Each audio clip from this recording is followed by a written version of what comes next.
wabarakatuh. Alhamdulillahirabbil alamin wa bihi nasta'inu ala umuri dunya waddin wassalatu wassalamu ala asyrafil anbiya'i wal mursalin nabiyina Muhammadin wa ala alihi wa man tabi'ahum bi ihsanin ila yaumiddin. Jamaah kaum muslimin dan muslimat dimanapun berada, rahimani wa rahimakumullah. Alhamdulillah, kita panjatkan puji dan syukur kita kehadirat Allah Subhanahu wa taala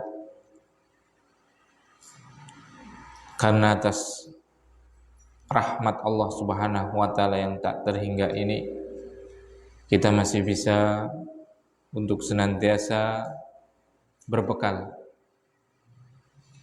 untuk perjalanan yang sangat jauh, yaitu menuju akhirat, kampung halaman manusia. Dan kalau kita lihat, jangankan di akhirat, di alam barzah saja, alam barzah itu di alam kuburan, sebagian orang sudah ribuan tahun menunggu kiamat. Sebagai contoh, baginda yang mulia Nabi Agung Muhammad SAW, beliau sudah 1400-an tahun dalam kuburan, padahal usia beliau hanya sekitar 63 tahun. Jadi begitulah dunia itu, memang jika dibandingkan dengan akhirat memang nggak bisa dibandingkan. Belum akhirat itu masih alam kubur saja, menantinya lama sekali. Coba sekali-kali kita tatkala ada tetangga atau saudara kita yang meninggal gitu ya, kita bantu untuk apa? Menggali kuburnya. Coba kita masuk di lahatnya, liang lahatnya, itu kan subhanallah.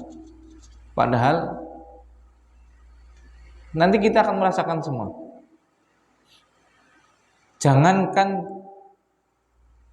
kita dipendam, kita semalam aja nginep di kuburan aja, nginep di kuburan satu malam aja, gak ada yang mau gitu kan. Padahal Rasulullah SAW itu sudah ribuan tahun. Ya mending kalau seperti Rasulullah SAW, pasti mendapatkan nikmat kubur. Nah kalau kayak Fir'aun, na'udzubillah, dapatnya azab kubur gimana? Ya, itu sesuatu yang nyata. Kita melihat sudah, saudara-saudara kita sudah meninggal. Dan antara usia dia dengan meninggalnya sudah gak berbanding itu kan. Mungkin hidup cuma puluhan tahun, di alam kubur sudah ribuan tahun. Nah kan, kalau kita nggak mencari bekal untuk di kehidupan yang lebih lama itu, berarti kan kita orang yang tertipu dengan dunia. Oleh karena itu, barakallahu fikum, banyak-banyaklah kita mendatangi majelis-majelis yang mengingatkan kita akan hal tersebut, sehingga hidup hati kita, dan sehingga kita menjadi orang yang cerdas, yaitu berbekal untuk negeri yang lebih abadi dibanding dengan negeri yang sangat singkat dan fana ini. Kemudian yang kedua, salawat dan salam semoga senantiasa tercurahkan kepada Nabi Agung baginda yang mulia Muhammad sallallahu alaihi wasallam, pada keluarganya, sahabatnya, dan seluruh kaum muslimin dan muslimat yang senantiasa memegang ajaran beliau sallallahu alaihi wasallam. Kita lanjutkan membaca sebuah kitab yang ditulis oleh Al-Imam An-Nawawi rahimahullahu taala, yang beliau beri judul Riyadhus Shalihin min Kalami Sayyidil Mursalin.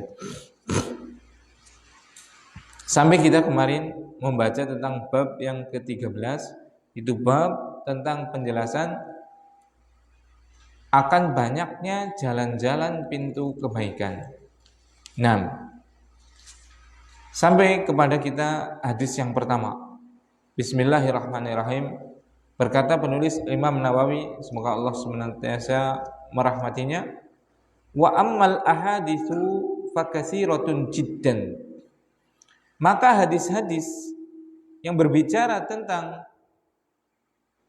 banyaknya jalan-jalan kebaikan itu banyak sekali. Wa hiya ghairu munhasiratin, bahkan tidak bisa terhitung. Fanadkuru tarfan minha, dan kita akan menyebutkan sebagiannya saja. Al-awwalu, hadis yang pertama, an Abi Dzarrin Jundab ibni Junadah, dari Abu Dzar Jundab ibni Junadah. Qal, dia berkata, qultu, kemudian dia mengisahkan, aku bertanya kepada Rasulullah SAW, ya Rasulullah, wahai Rasulullah, ayyul a'mali afdal, amal apa yang paling mulia? Qal, maka beliau sallallahu alaihi wasallam menjawab, al-imanu billahi, beriman kepada Allah, wal jihadu fi sabilih, dan berjihad di jalannya. Qultu, kemudian aku bertanya lagi, ayyur riqabi afdal, budak apa yang paling baik yang untuk saya merdekakan? Qal, maka Rasulullah SAW menjawab, anfasuha inda ahliha wa aktsaruha samana. Budak yang paling baik yang dimerdekakan adalah yang paling berharga bagi pemiliknya dan yang paling mahal harganya. Qultu, kemudian aku bertanya lagi, fa in lam af'al, kalau aku enggak bisa melakukan itu? Qal, tu'inu sani'an au tasna'u li aghraq, engkau membantu orang yang fakir atau engkau membantu orang yang perlu bantuan. Qultu, maka aku bertanya lagi, ya Rasulullah, wahai Rasulullah, ara'aita in da'uftan ba'dil amal, apa nasihatmu kalau aku memang gak mampu untuk melakukan sebagian amal-amal yang mulia tadi? Qal, maka beliau menjawab, takuffu syarraka anin nas, engkau menahan untuk tidak berbuat jahat kepada manusia. Fa innaha shadaqatun minka ala nafsik, maka sesungguhnya itu adalah sedekah darimu untuk dirimu sendiri. Muttafaqun alaihi. Hadis ini diriwayatkan oleh Al-Imam Al-Bukhari wa Muslim wa ghairihima. Nah, barakallahu fikum. Itu saya bacakan tadi hadisnya. Jadi inilah kebiasaan atau metode penulisan dari Imam Nawawi rahimahullah taala dalam menyusun kitab ini. Jadi beliau menulis bab, kemudian membawakan apa? Dalil dari ayat, kemudian baru membawakan apa? Dalil dari hadis. Sekali lagi, ini adalah Islam yang benar seperti itu. Islam yang benar adalah tatkala kita berbicara, kita menyampaikan sandarannya. Yang pertama dari Al-Quran, kemudian yang kedua dari hadis. Kalau perlu lagi, tambahkan dari perkataan pendapat para sahabat. Kalau masih belum jelas lagi, kita baca penjelasan para ulama. Itu adalah Islam. Bayangkan kalau nanti orang berbicara tentang agama Islam khususnya, tapi tidak memakai sandaran. Ngeri nanti. Laqala man syaa ma syaa. Maka orang siapapun akan berbicara sesuai dengan apa yang ia kehendaki. Nah, di akhir-akhir zaman seperti sekarang ini dan setelahnya nanti itu akan lebih banyak hal seperti itu, yaitu apa? Orang berbicara agama tapi tidak berdasarkan dalil. Sedikit sekali orang yang masih berpegang teguh dengan Al-Quran, dengan hadis, dengan pemahaman para sahabat. Tapi mereka berani. Mereka bermudah-mudahan untuk berbicara, padahal tidak ada apa? Landasannya. Rasulullah SAW mengingatkan kepada kita, la ya'ti 'alaikum zamanun illa kana ba'dahu syarrun minhu. Tidak akan datang suatu generasi kecuali yang setelahnya itu lebih buruk daripada sebelumnya. Kenapa? Karena diangkatnya ilmu. Ilmu itu sudah berkurang sekali. Orang-orang senang menyampaikan ilmu, senang berkhutbah di atas mimbar, senang mengisi tausiah, senang mengisi tablik akbar, senang berpakai udeng-udeng, imamah dan yang lainnya, tapi dia nggak senang untuk belajar. Dari mana ilmu yang ia sampaikan? Mondok di mana? Belajar agama di mana?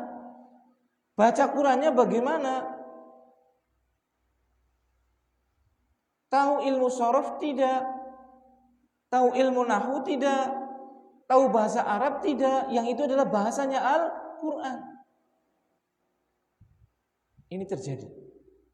Dan itu akan senantiasa terjadi sampai ilmu itu sudah nggak ada di dunia dan Allah tetapkan padanya hari kiamat.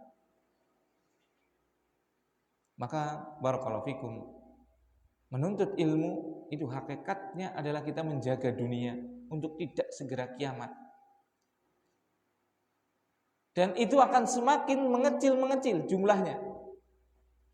Orang-orang yang berpegang teguh dengan syariat Allah Subhanahu wa taala, dengan Al-Qur'an, dengan hadis, dengan para ulama, itu akan semakin sedikit. Karena sunnatullah kauniyah, itu ketetapan Allah yang sudah mesti terjadi. Nah, oleh karena itu inilah ulama-ulama kita.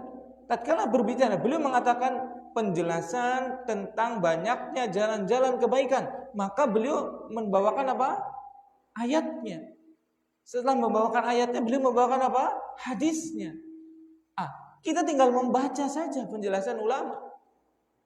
Beliau sudah merangkumkan bab, mendatangkan ayat, menulis hadis, kita tinggal membaca. Mudah sekali sebenarnya. Masalahnya orang tidak mau untuk apa? Kembali kepada agamanya. Belajar bahasa Arab tidak mau, tapi belajar dengan bahasa Inggris semangat. Kan aneh. Padahal bahasa Arab adalah bahasa Tuhan kita dalam firman-Nya di dalam Al-Qur'an. Bahasa Rasul kita dalam hadisnya di hadis-hadis beliau sallallahu alaihi wasallam. Maka sungguh aneh kalau memprivatkan anak bahasa Inggris tapi tidak memprivatkan anak untuk bahasa Arab. Kebanyakannya bahasa Arab malah gratis. Itu aja nggak pada datang. Seperti itu. Nah, al-awwal, yang pertama, maksudnya hadis yang pertama dari bab penjelasan banyaknya jalan-jalan kebaikan. Dari sahabat Abu Dar, nama panggilan yang diawali dengan Abu, istilahnya adalah apa? Kunyah. Namanya adalah Jundab ibni Junadah. Namanya Jundab ibni Junadah. Ibni Junadah itu anaknya Junadah. Dia berkata, maksudnya bertanya kepada Rasulullah Shallallahu Alaihi Wasallam. Faedah pertama ini. Faedah pertama, kunci daripada kita memiliki ilmu adalah banyak bertanya. Adalah apa? Bertanya. Namun bertanya yang memiliki faedah. Jangan bertanya yang nggak ada perlu nih. Ustaz, jenengan sih pahale apa? Nggak ada perlunya seperti itu. Jenengan deneng guyu bae yo. Nggak ada manfaatnya bertanya seperti itu. Tanya yang memiliki manfaat. Tata cara wudhu sih gimana Ustaz? Biar kita hidup tenang itu bagaimana ya Ustaz? Biar usaha kita lancar bagaimana ya Ustaz? Apa sih maksud tujuan kita di dunia Ustaz? Surga neraka betul-betul ada atau tidak Ustaz? Orang kalau beramal dia pasti menuai dari amalannya atau tidak Ustaz? Kalau orang kafir kok bisa kaya Ustaz? Orang miskin enggak, orang mukmin malah banyak yang miskin Ustaz. Tanya yang memiliki manfaat. Sehingga kita apa? Bertambah ilmunya, bertambah keimanannya, sehingga bertambah keberkahan dalam hidup kita. Bagaimana sih tayamum? Saya sakit, gimana sholatnya Ustaz? Seperti itu. Ini para sahabat. Mereka menjadi apa? Manar itu apa? Menara ilmu. Karena apa? Salah satunya adalah rajin bertanya, belajar dengan bertanya. Makanya Abdullah bin Abbas radhiyallahu taala anhu yang merupakan ulamanya sahabat walaupun secara usia itu masih muda, beliau mendapatkan ilmu yang luar biasa, melampaui daripada sahabat-sahabat yang sepuh dalam segi usia. Tatkala ditanya, dari mana engkau bisa mendapatkan ilmu seluas itu? Maka beliau menjawab bahwa bilisanis saul wa qalbun aqul wa qalbun uqul. Dengan lisan yang banyak bertanya dan dengan akal yang senantiasa berpikir. Itu. Jadi ini dia Jundub Ibnu Junadah itu apa? Bertanya. Nah ini faedah pertama. Banyak bertanya tentang hal yang bermanfaat, tentang ilmu. Ya Rasulullah, ayyul a'malil afdal?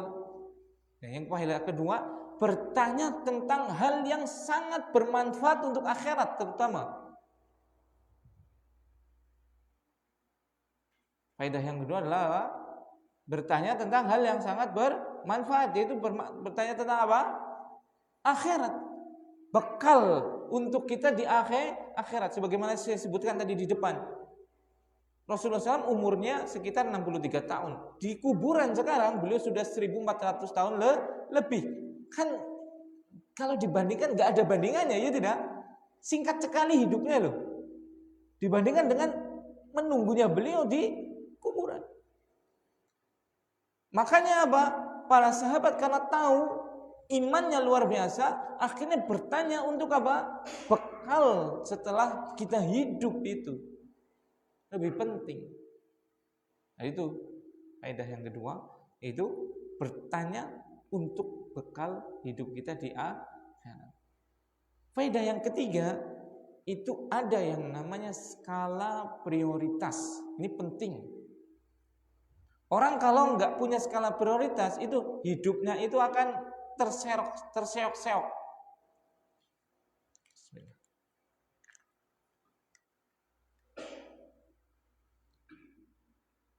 Pekerjaan ma'isyah kalau bahasa Arabnya, atau pekerjaan penting atau tidak? Penting. Amal soleh penting atau tidak? Penting. Mana yang lebih penting antara pekerjaan atau amal soleh? Maka kalau diurut secara zatnya itu ya, secara zat daripada kegiatan itu, yaitu pertama pekerjaan, yang kedua adalah amal soleh, maka lebih penting amal soleh. Walaupun pekerjaan juga penting. Maksudnya ini saya sebutkan yang faedah yang ketiga adalah skala prioritas. Ada yang diutamakan gitu loh. Amal soleh itu berkaitan dengan apa? Akhirat. Adapun pekerjaan kita berkaitan dengan apa? Duniawi kita. Mana yang lebih penting antara dunia atau akhirat? Jelas akhirat lebih penting. Walaupun dunia juga penting, bukan kita mengabaikan dunia. Ya kan? Bahkan kita mencari bekal untuk akhirat kita ya harus di dunia ini. Ya, dunia penting seperti itu. Tapi secara zatnya amalan yang bersifat ukhrawi dan amalan yang bersifat duniawi itu lebih harusnya didahulukan apa? Ukhrawi. Makanya ini kita lihat para sahabat itu kalau bertanya kayak gitu, ayyul af'alil afdal, ayu af'alil afdal, ayu af'alil afdal, kayak gitu. Amal apa yang paling mulia? Enggak ada mereka bertanya pekerjaan apa yang paling cepat untung, pekerjaan apa yang paling cuan seperti itu. Walaupun itu baik, bukan nggak baik itu. Sekarang coba lihat ukur diri kita. Kita lebih bertanya tentang masalah duniawi atau tentang amal soleh. Yakin kebanyakan dari kita mungkin 90% adalah bertanya tentang duniawi. Priwe dagangi, usaha apa sih ki? Anaknya pira? Bojone ayu apa ora? Bisa. Subhanallah. Itu 90%. Insya Allah kalau kita lihat seperti itu, pertanyaan adalah berkutat seperti itu. Antum pernah anak kancane antum takut priwe wis salat apa urung? Wis maca Quran apa urung? Kalau ada teman yang bertanya seperti itu, fasahibhu, temani itu. Gauli orang yang mempertanyakan apa? Amal saleh kita, mengingatkan akan amal saleh kita. Seperti itu. Skala prioritas. Ibadah itu harus didahulukan. Akhirat itu harus didahulukan. Karena tadi realitanya sudah kita lihat. Bukan kita berarti menyepelekan dunia, bukan.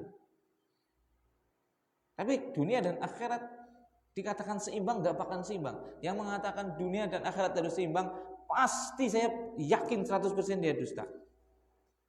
Kalau seandainya dia betul-betul jujur dengan ucapannya, ibadah dia yang mahdoh, ibadah dia yang murni harus sama dengan apa? Kegiatan dia dunia yang di dunia. Ibadah yang murni misalnya kan apa? Sholat, baca Quran, itu kan? Kerja itu kan duniawi 8 jam, berarti kuat nggak dia? Sholat dan baca Qurannya sehari 8 jam. Bohong kan? Bohong pasti. Pasti manusia itu kebanyakannya adalah dunianya sebenarnya. Kecuali orang yang punya ilmu, yang bisa menjadikan perbuatan dunia itu bernilai ibadah. Itu dia nggak lupa untuk meniatkan dalam kegiatan duniawinya untuk mencari apa? Keridhaan Allah. Minimalnya dimulai dengan bismillah lah. Seperti itu. Itu yang ketiga. Adanya skala prioritas. Maka aneh kalau orang nggak ngaji, itu aneh sekali, seaneh-anehnya. Gimana dia bisa tahu petunjuk tentang kehidupan? Gimana dia tahu jalan ke surga? Gimana dia tahu jalan ini akan menjerambabkan dia ke dalam neraka sehingga harus dihindari ini? Kan adanya di mana? Di Al-Qur'an. Adanya di mana? Di hadis. Adanya di mana? Di majlis-majlis ilmu. Sehingga nggak tahu padahal itu adalah dilarang, malah ia kerjakan. Dia tidak tahu padahal itu wajib, malah dia apa? Tinggalkan. Coba menutup aurat itu apa hukumnya? Wajib. Coba di masyarakat kita, ini PR. Bisa dihitung yang sudah menutup aurat. Bahkan anak bojone kiai ini, sing dijere kiai atau apa, bisa-bisa orang jilbaban. Jangan-jangan bukan kiai. Atau jangan-jangan bukan ustadz.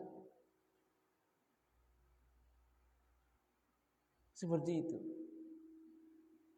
Ini yang jelas banget, nggak perlu jerimet-jerimet gitu loh, nggak perlu belajar jerimet. Dilanggar. Yang wajib sholat aja sudah, yang itu tiangnya agama itu aja masih banyak yang melanggar, meninggalkannya itu. Kenapa? Ya intinya adalah apa? Kurangnya dibacakan, diajarkan kepada umat kita sekarang tentang apa? Al-Quran. Kurangnya majelis ilmu yang membaca hadis-hadis Nabi Shallallahu Alaihi Wasallam. Kurangnya majelis-majelis yang dibacakan buku-bukunya Imam Syafi'i, buku-bukunya Imam Nawawi, buku-bukunya Imam Bukhari. Seperti itu. Sehingga mereka nggak paham. Kebanyakannya memang nggak paham. Maka kasih paham. Dan kalau merasa nggak paham, cari paham. Seperti itu. Kita kelaparan, ujungnya mati, udah. Kita sakit, ujungnya mati, sudah. Kita miskin, ujungnya mati, sudah. Semua kesengsaraan di dunia itu pangkalnya cuma satu, yaitu apa? Mati, sudah. Tapi mati itu bukan apa? Penyelesaian masalah. Bahkan mati adalah apa? Awal kali masalah terbesar akan kita hadapi. Yaitu apa? Pertanggungjawaban akan kehidupan kita di dunia. Karena sudah tidak ada tobat lagi di sana. Sudah tidak ada namanya amal saleh lagi di sana. Itu. Tapi kalau kita miskin, kita masih apa? Di atas syariat. Kita masih sujudkan jidat kita untuk Allah Subhanahu wa taala. Kita masih membungkukkan ruku di depan Allah Subhanahu wa taala. Maka mati dalam keadaan seperti itu, kita akan menuai buah dari amal soleh kita. Itu. Jadi barakallahu fikum. Skala prioritas kaum muslimin. Ada skala prioritas. Alokasikan waktu kita untuk baca Al-Quran. Alokasikan waktu kita untuk datang ke majelis ilmu. Jangan kita sibuk dengan dunia saja. 6. Kemudian beliau mengatakan amal yang paling mulia adalah iman kepada Allah Subhanahu wa taala dan jihad di jalannya. Faedah yang keempat, iman kepada Allah dan jihad adalah amalan yang paling afdol. Karena iman adalah syarat diterimanya seluruh amal baik. Kebaikan tidak akan pernah mendapatkan nilai pahala. Saya katakan nilai pahala. Kebaikan tidak akan pernah mendapatkan nilai pahala kecuali harus di atas keimanan. Walaupun kebaikan itu pasti akan mendapatkan balasan, itu pasti. Orang kafir jika dia baik, dia dibalas enggak dengan kebaikannya? Dibalas. Cuma dibalas dengan balasan duniawi. Tapi tidak dibalas dengan pahala. Misal, orang kafir dia jujur dalam berniaga, maka dia dibalas oleh Allah dengan perniagaannya laris. Kenapa? Karena orang merasa percaya dengan dia, itu orangnya jujur, kita nggak pernah ditipu dan yang lainnya. Akhirnya dia sukses. Orang kafir senang bersedekah, maka Allah Subhanahu wa taala apa? Balas dia, enggak mungkin enggak dibalas. Cuma balasannya balasan apa? Duniawi. Dilapangkan rezekinya, dipanjangkan umurnya, seperti itu. Tapi tidak pernah akan mendapatkan apa? Pahala. Karena pahala itu berkaitannya dengan iman, dengan keyakinan. Yang beriman kepada Allah, maka Allah kasih dia apa? Pahala. Yang enggak beriman namanya juga enggak beriman, enggak percaya kok. Iya tidak? Oh enggak percaya loh. Misalnya Allah itu, lu jenengan enggak percaya sama saya kok. Ya saya tulis aja jenengan pasti enggak percaya kok. Iya tidak? Ya, dia tidak akan pernah mendapatkan apa? Pahala. Berarti kalau enggak punya pahala, enggak punya iman, pasti di neraka. Tapi dunianya bisa enak enggak? Ya bisa aja. Allah enggak akan zalim kok. Nah, beruntung kita orang yang beriman.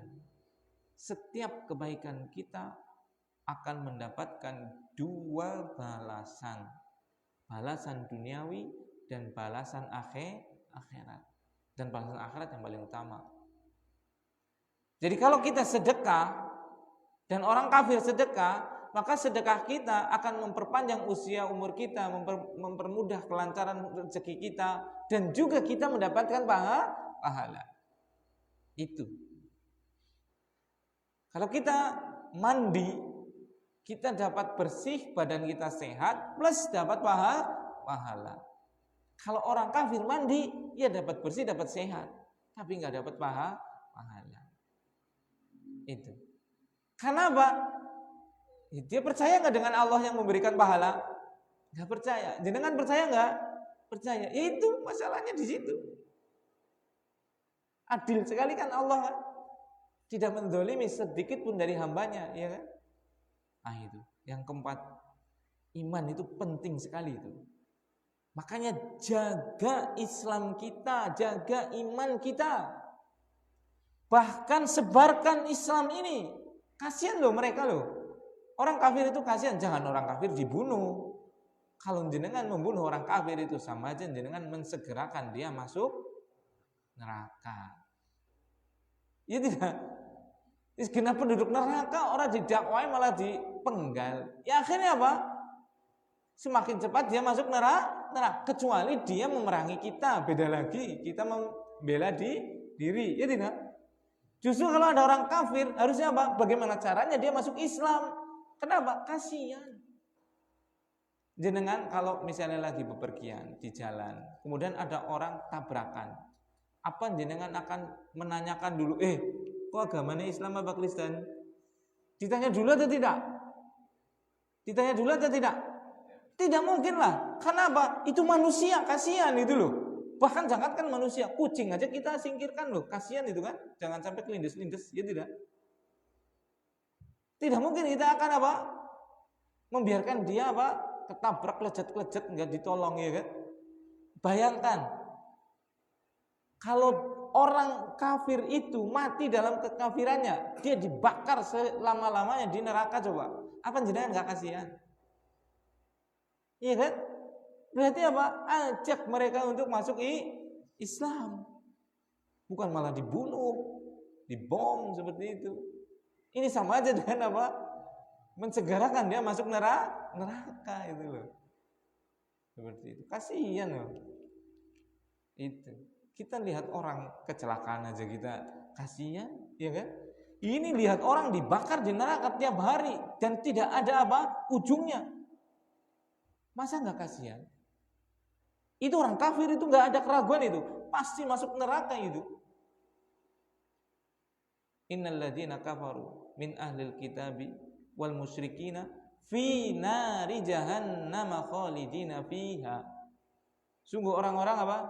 Orang kafir dari orang-orang yang musyrik dan yang lainnya itu fi nari jahannam.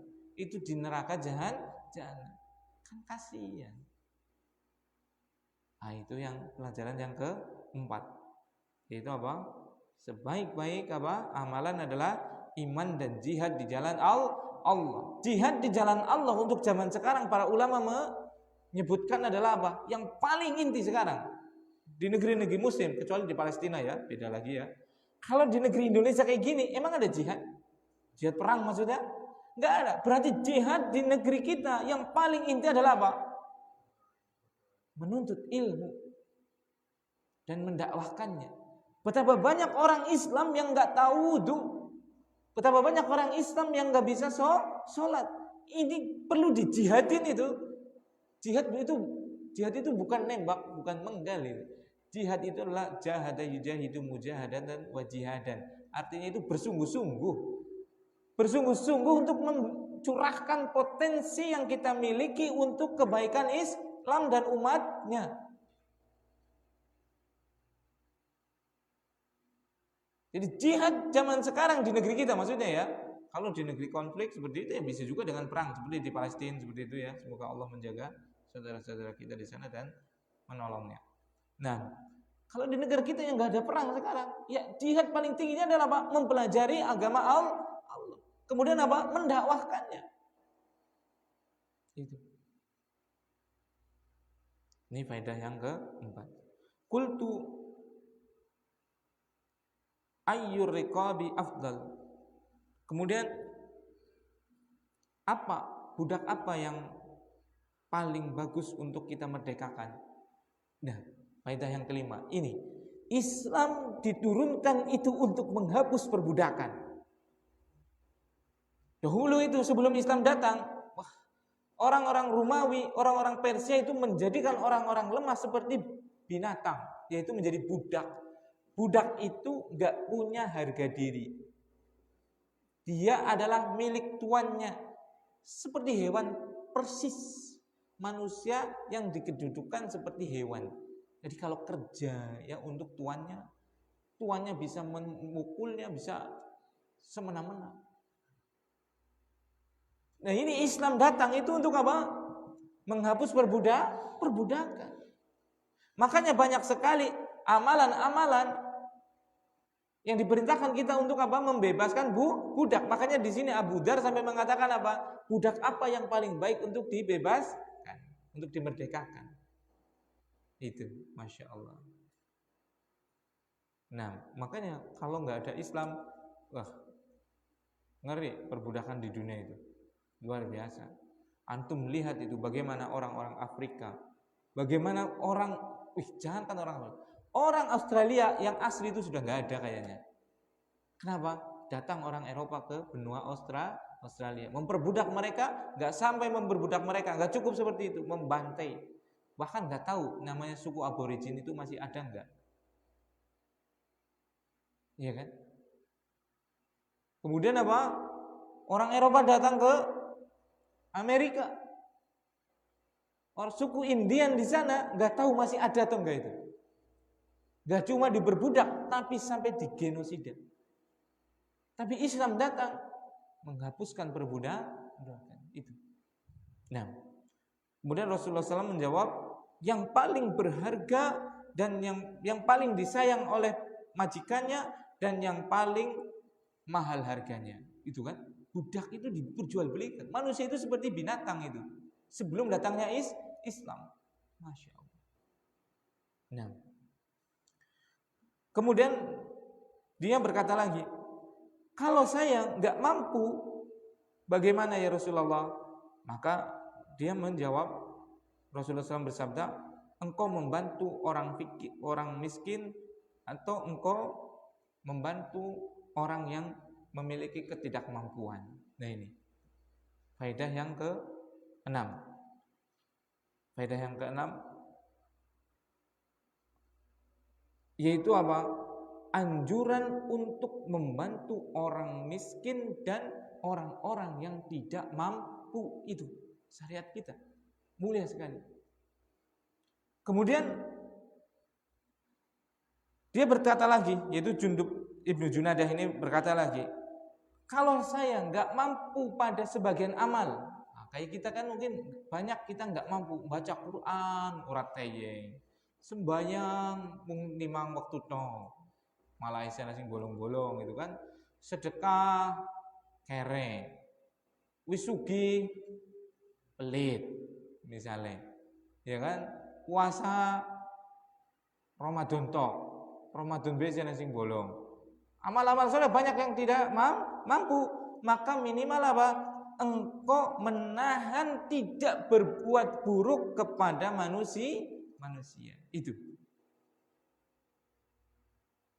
Jadi di sini barakallahu fikum, faedah yang ketujuh atau yang terakhir, ini yang berkaitan dengan apa?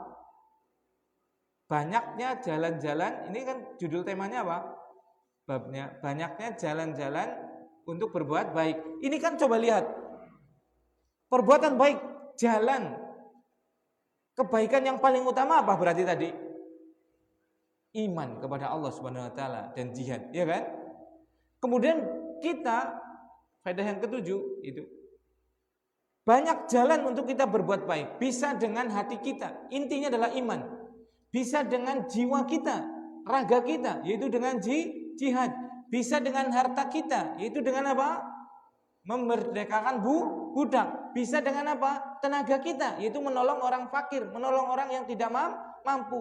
Bahkan kalau kita raga susah, apalagi harta nggak punya, tenaga pelit, minimal kita tidak mengganggu orang. Masya Allah. Jadi pintu kebaikan itu banyak sekali. Yang punya harta silakan dengan harta, yang punya tenaga silakan dengan tenaga, yang punya ilmu dengan ilmu. Kalau nggak punya harta, nggak punya tenaga, nggak punya ilmu, minimal apa? Jangan mengganggu orang. Sedekah orang gelem, ilmu ora duwe, tenaga dompet enak, pahala nyolongi gedange tanggane. Subhanallah. Banyak sekarang itu orang-orang itu mau nanam itu bebah. Karena apa? Colong. Banyak sekarang kolam-kolam ikan itu enggak diisi. Mereka di Darman ya. Kosong. Belum seket ya. Lumbangnya ora diisi. Kepriwe? Bebah malinge akeh banget. Lah itu. Sing maling-maling kayak gini sedekah ya ora, jihad apa maning, mulang ilmu rate ya ganggu wong maning. Ki dosane tumbuk ngeri nemen ya. Cobalah kalau kita memang belum bisa apa? Berbuat baik, minimal apa? Kita jangan mengganggu. Seperti itu. Jangan mengganggu itu. Itu sudah termasuk apa? Kata Rasulullah SAW, itu adalah sedekah untuk dirimu sendiri. Kita nggak mengganggu orang itu sudah menjadi sedekah untuk diri kita sendiri. Nah, jalan kebaikan banyak tidak dari hadis ini? Banyak sekali. Dengan apa yang kita miliki dari potensi kita, semua punya potensi. Ada yang cerdas maka dengan ilmunya, ada yang berharta dia dengan hartanya, ada yang kuat dia dengan tenaganya, ada yang pintar dagang dengan perdagangannya, ada yang dengan bertani dengan bertaninya, ada yang pintar ngelomboni. Aja ngelomboni. Minimal orang bisa memberikan manfaat kepada orang, kita tidak menzalimi orang.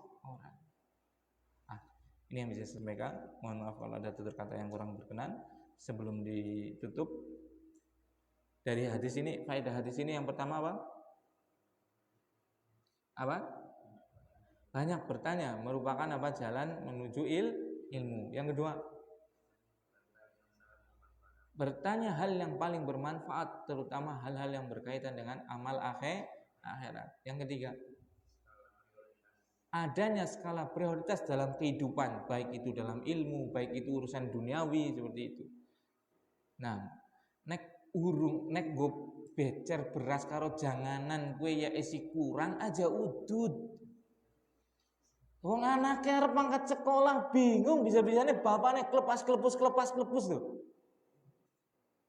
Iya kan? Itu wong orang ngerti skala prioritas itu. Nah, yang keempat, iman itu adalah amal yang paling mulia karena itu adalah syarat diterimanya seluruh kebaikan. Yang kelima, Islam diturunkan untuk menghapuskan perbudakan. Yang keenam, anjuran untuk menolong orang fakir dan orang-orang yang lemah. Yang ketujuh, jalan kebaikan itu banyak sekali. Bisa dengan ilmu, iman, harta, tenaga, bahkan sampai pun dengan apa? Tidak memberi gangguan kepada orang lain.